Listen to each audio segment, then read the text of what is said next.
그 나라 주가 맡기셨으니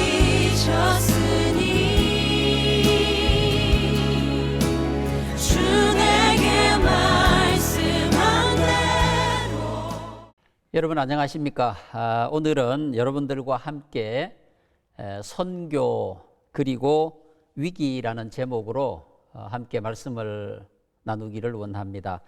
제가 먼저 성경 말씀을 읽어드리겠습니다. 고린도 후서 11장 24절에서 28절 말씀 봉독해 드리도록 하겠습니다. 유대인들에게 40에서 하나 감 한 매를 5번 맞았으며 3번 태장으로 맞고 1번 돌로 맞고 3번 파선하고 1주야를 깊은 바다에서 지냈으며 여러 번 여행하면서 강의 위험과 강도의 위험과 동족의 위험과 이방인의 위험과 시내의 위험과 광야의 위험과 바다의 위험과 거짓 형제 중의 위험을 당하고 또 수고하며 애쓰고 여러 번 자지 못하고 줄이며 목마르고 여러 번 굶고 춥고 헐벗었노라. 이 외의 일은 고사하고 아직도 날마다 내 속에 눌리는 일이 있으니 곧 모든 교회를 위하여 염려하는 것이라. 아멘. 여러분 선교와 위기에 대해서 어떻게 생각을 하십니까?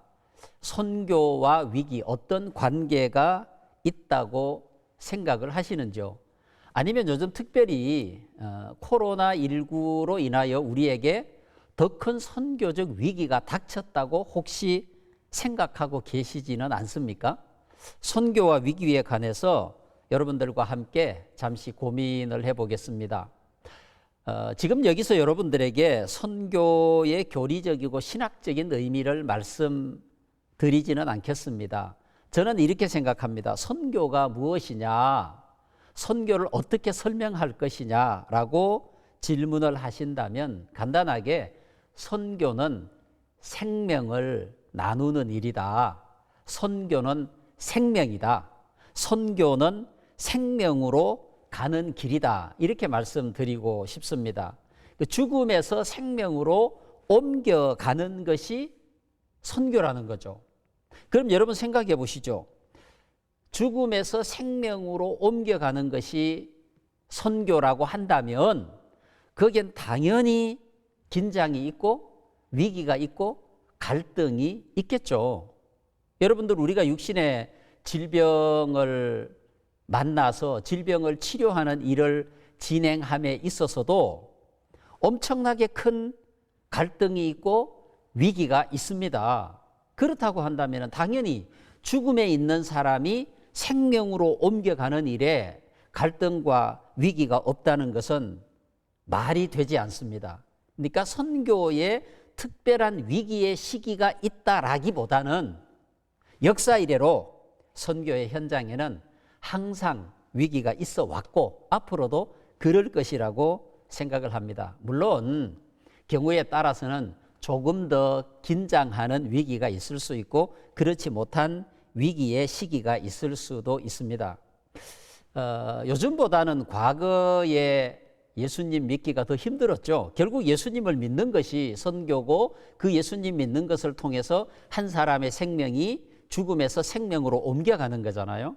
근데 과거에 우리나라의 초창기에 예수님을 믿기 위해서는 여러 가지 많은 어려운 일들이 있었죠. 예컨대 가정에서 쫓겨난다거나 가정 공동체로부터 쫓겨나서 다른 어떤 자기가 가지고 있었던 누리고 있었던 모든 것을 잃어버리는 위기를 경험한다거나 그런 경우도 있을 수 있죠. 2, 3년 전에 제가 라오스에서 경험했던 위기를 여러분들에게 말씀을 드리겠습니다. 선교는 죽음에서 생명으로 옮겨가는 위기의 과정을 선교라고 할 수 있는데요. 굉장히 훌륭한 청년이 있었습니다. 이 청년은 라오스에서 굉장히 좋은 대학을 졸업을 했고 또 유학도 했습니다. 굉장히 인성이나 성품이나 그리고 가지고 있는 개인적인 능력들이 뛰어났습니다. 그리고 이 청년은 결혼을 앞두고 있는 청년이었어요. 상대 결혼할 여성이 굉장히 그분도 가정적인 배경이나 또 학문적인 배경이나 사회적인 배경이 참 좋은, 모두가 부러워할 만한 그런 한 가정을 이룰 수 있는 청년이었어요. 그런데 이 청년이 결혼을 앞두고 복음을 만난 겁니다. 예수님을 만난 거죠. 누군가를 통해서 예수를 믿게 된 겁니다. 그러면은 한 생명이 죽음에서 생명으로 옮겨가는 거룩한 기회를 맞게 된 것인데, 이 청년의 인생으로 보면 굉장히 큰 위기가 찾아왔다라고 할 수 있습니다. 왜냐하면 라오스의 형편은 거의 모든 사람들이 불교 신자이고, 당연히 이 청년의 가정도 독실한 불교의 믿음을 가진 가정이었습니다. 그리고 결혼하고자 하는 상대방 그 처녀의 가정도 마찬가지였고, 그러니까 이 청년이 예수님을 받아들이고 믿으려고 하면 결혼도 할 수 없고 직장도 갈 수 없고 가정 공동체로부터 끊어져야 되고 엄청난 위기가 찾아온 거예요. 인생의 과정이 가는 방향에서 완전히 다른 길로 돌아서야 하는 인생의 위기를 만난 거죠. 이 선교적 위기죠. 개인으로 보면 인생의 위기이기도 하고 한 생명이 죽음에서 생명으로 옮겨가는 그런 위기를 당했는데, 그 위기 가운데서 이 청년은 생명을 선택한 거죠. 위기 가운데 생명을 선택할 수도 있고 자기가 가던 길을 갈 수 있지 않아요? 예수님을 믿기로 작정하고 고백하는 순간 이 청년은 파혼을 당한 겁니다. 가정 공동체로부터 쫓겨난 겁니다. 약속된 직장도 갈 수 없었어요. 그런데 이 청년의 위기 가운데 그는 결국 복음을 선택했고 예수님을 선택했고 자기 생명을 얻게 된 거죠. 한 개인에게도 마찬가지고 교회 입장에도 마찬가지고 국가적 입장에서도 마찬가지라고 생각합니다. 그래서 선교의 역사는 위기의 역사다라고 할 수 있습니다. 여러분, 우리 초대교회 역사 가운데 안디옥 교회를 잘 기억하시지 않습니까? 사도행전 13장에 기록되어 있는 이 안디옥 교회, 우리가 알고 있는 것처럼 이 안디옥 교회는 성령의 이끄심을 따라 교회의 가장 중요한 지도자 두 사람을 선교사로 파송해야 하는 결단에 처하게 되었습니다. 위기죠. 교회의 위기 아닙니까? 교회가 시작한 지 얼마 되지도 않습니다. 사람이 많은 것도 아닙니다. 지도자가 많은 것도 아닙니다. 그런데 그 지도자 가운데 가장 중요한 지도자 두 사람을 안디옥 교회는 선교 현장으로 보내야 했습니다. 사도행전 13장 2절에 주를 섬겨 금식할 때에 성령이 이르시되 내가 불러 시키는 일을 위하여 바나바와 사울을 따로 세우라 하시니. 여러분, 이 안디옥 교회에 위기가 온 거죠. 선교를 위한 위기고 선교적 위기인 것입니다. 여러분, 만약에 여러분들이 속해 있는 교회에서 이와 같은 위기를 만났을 때 어떻게 하실 것입니까? 저도 1994년도 교회를 개척해서 오늘에 이르는 동안에 선교적 과정의 위기를 여러 번 경험을 했습니다. 1998년도에 IMF가 터졌을 때 그런 위기를 경험하기도 했었고 여러 과정 중에 그런 위기를 만나게 되는 것입니다. 그때 안디옥 교회는 어떻게 했습니까? 성령의 이끄심을 따라서 하나님의 말씀에 순종하고 바나바와 사울을 금식하고 세워 선교지로 보낸 겁니다. 위기를 만났을 때 하나님의 뜻을 따라서 죽음에서 생명으로 옮기는 결단을 한 거죠. 안디옥 교회의 이 결단으로 말미암아 당시의 소아시아 지방에 아니면 복음을 알지 못하는 수많은 지역에 얼마나 많은 사람들이 생명을 얻게 됐습니까? 그 선교적 위기를 통해서 새로운 생명의 탄생이 이루어진다라고 하는 것입니다. 지금 우리는 코로나19라고 하는 엄청난 위기를 만났습니다. 지금까지 한 번도 경험해 본 적이 없는 일을 경험하고 있는 거죠. 여러분, 우리가 한국교회 역사상 외부적인 문제로 인하여서 예배를 이렇게 2달씩이나 중단해 본 적이 있었습니까? 함께 모이지 못하고 예배하지 못하고 기도하지 못하고 그런 경험이 우리에게는 없었습니다. 엄청난 위기를 만났습니다. 제대로 준비하고 대처할 연구도 하지 못하고 어떻게 생각하면 일방적으로 당한 거죠. 우리가 코로나에게 당한 거예요. 예배드리지 못하고 기도하지 못하고 말씀 공부하지 못하고 성도가 모이지 못하고 예배당에 예배가 없어진 거죠. 여러분, 예배가 없는 예배당이 있을 수 있습니까? 예배가 없는 예배당은 없는 거예요. 예배가 없는 교회가 없는 거죠. 물론 개인의 가정에서 혹은 개인적으로 온라인을 통하여서 예배를 드렸다고 하지만 그 예배는 우리에게 하나님께서 원하시는 모여서 함께 하나님을 찬양하고 찬송하는 예배는 아니지 않습니까? 그 모인 공동체를 통해서 하나님께 예배하는 예배는 아닌 거죠. 앞으로 이와 같은 유사한 많은 선교적 위기, 예배의 위기, 복음의 위기가 찾아왔을 때 우리가 어떻게 할 것인가를 한번 깊이 생각하는 기회를 가져야 할 것이라고 생각을 합니다. 우리의 인생의 삶에 어려움이 없는 인생은 없습니다. 우리가 안전과 예배 사이에서 고민해 봐야 할 것이라고 생각합니다. 안전과 복음 사이에서 고민을 해 보아야 할 것이라고 생각을 합니다. 왜냐하면 복음의 현장에는, 선교의 현장에는 항상 위기가 있습니다. 우리 인생에 위기가 있듯이 복음의 현장에 위기가 있고 예배 현장에 위기가 있고 어려움이 있습니다.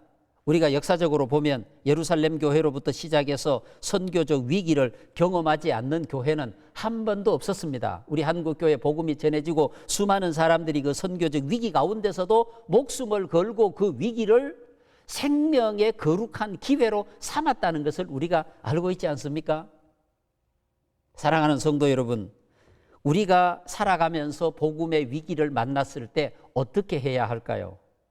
오늘 우리가 읽은 본문에서 사도 바울은 이렇게 얘기합니다.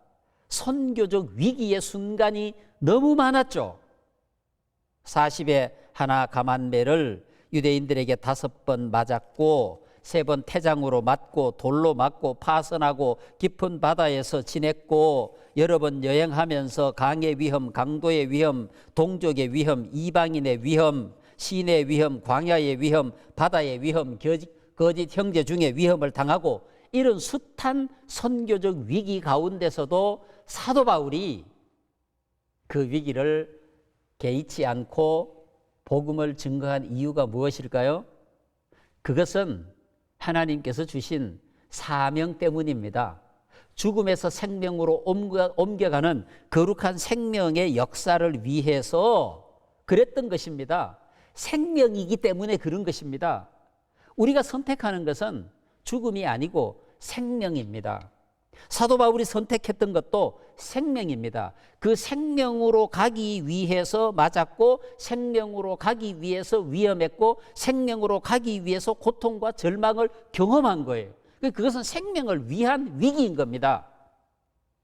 우리가 오늘 코로나19라고 하는 이 위기를 극복해 가기 위해서는 생명으로 가는 위기라고 하는 중요한 고백을 우리가 해야 될 것입니다. 최근에 선교 현장으로부터 많은 선교사님들이 철수를 했습니다. 물론 현장에 있는 어려움과 또 여러 가지 문제들로부터 어떻게 할 수가 없었겠죠. 철수하신 분이 잘못됐다는 것이 아니라 그렇게 철수를 했습니다 하고 현장에 남아있는 분들도 계십니다. 그런데 현장에 남아있는 분들에게 지금 우리가 상상할 수 없는 어려운 일들이 닥쳤습니다. 도시가 셧다운되고 움직일 수가 없습니다. 성도들을 만날 수가 없습니다. 우리와 같은 인터넷이 발달되어 있지 않기 때문에 온라인 예배조차 잘 드릴 수가 없습니다. 그래서 거기서 버티는 겁니다. 위기 가운데 버티는 겁니다. 그런데 그 위기 가운데 버티고 있는 이유가 무엇이라고 생각합니까? 그들은 생명 때문에 버티고 있는 것입니다.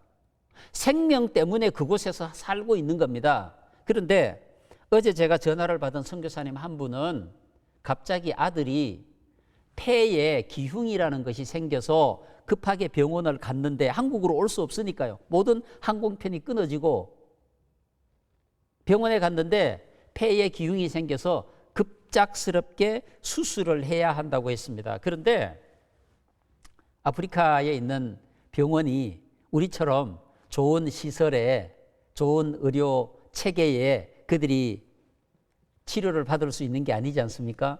그래서 갑자기 1,000만 원이라는 큰 돈을 병원에 디포짓을 해야 되는데 없어서 발을 동동 굴리고 어떻게 수고하고 노력해서 일부의 돈을 디포짓하고 수술을 하고 현장에 들어가 보지도 못하고 밖에서 기다리고 이런 과정을 겪었다는 얘기를 제가 전화를 통해서 들었습니다.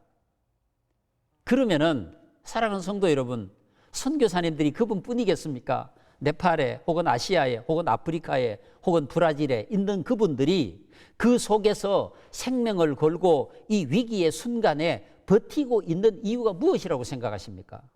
사도 바울이 그랬듯이, 우리 주님이 그랬듯이, 오늘 우리가 그 길을 가고 있듯이 선교와 위기는 함께 있는 겁니다. 선교와 위기는 함께 가는 겁니다. 왜 그럴까요? 생명을 위해서죠.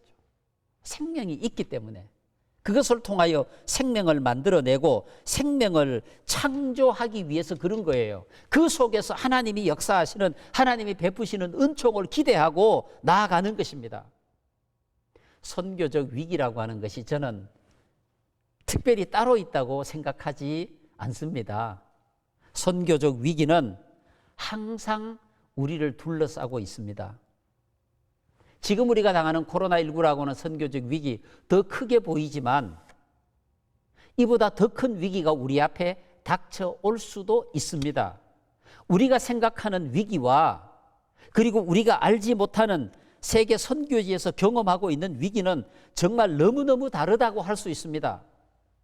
여러분, 코로나19가 우리에게 닥쳐오면서 많은 사람들이 손을 씻는 것에 대해서 말씀하고 있지 않습니까? 30초 이상 흐르는 물에 손을 씻어서 감염을 예방하고, 저는 그 방송이나 얘기를 들을 때마다 이런 생각을 해보았습니다. 지금 전체 지구상에 30% 가까운 사람들이 마실 물도 얻지 못하고 있는데 어떻게 흐르는 물에 30초 이상 손을 씻을 수가 있겠습니까?